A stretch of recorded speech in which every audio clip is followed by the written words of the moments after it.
Hello, this first video will just show you the basics of navigating a course that you might have access to. So once you've logged in and you've chosen a course to go to, you'll be brought here to the course homepage.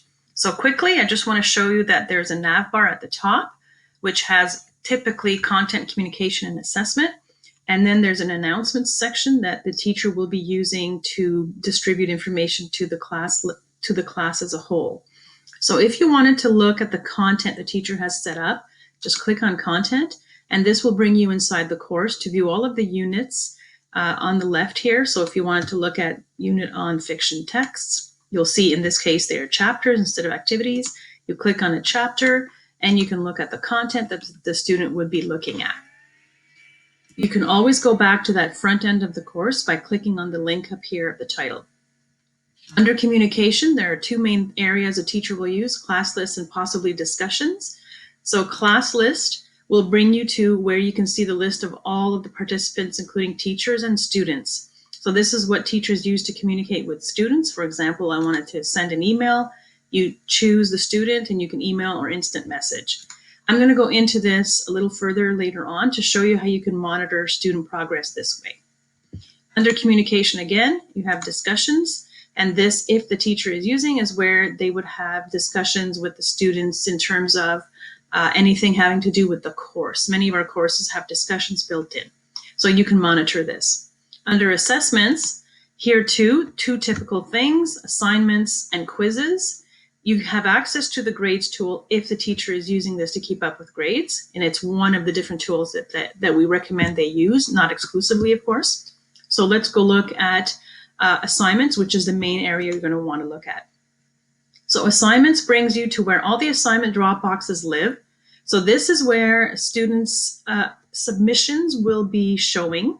And this is also where teachers will provide feedback and evaluation for those submissions. So for example, I have a category here, worksheet for the egg, and I can see that there's one new submission and it looks like it's been evaluated and that there was feedback published. So typically this is what it will look like. So you can actually go into that assignment, and any student who may have handed anything in will be listed here. I only have one student, so I can see that there are two submissions and that feedback was published. So you can actually click on published to see what submission or feedback is placed in here from the teacher. So it's just a matter of opening this up, and you can see if the teacher has typed anything or if they've added a file or recorded audio or video. And sometimes if the teacher is using it, there may be a rubric here. So it's a matter of looking through here and just seeing what the teacher has submitted. Now, if you wanted to look at the submission of the student, click on the actual submission, and you should be able to have a picture brought up of it. This, of course, is just a test page. So this is what it looks like for a teacher when they're doing some annotations. This is an annotation tool that they can place notes and various things here directly on the page and save it for the student to view. They can actually select a rubric and add it here, or upload a file. They can also type a message here and add all kinds of things, and record audio or video as part of their feedback to the student.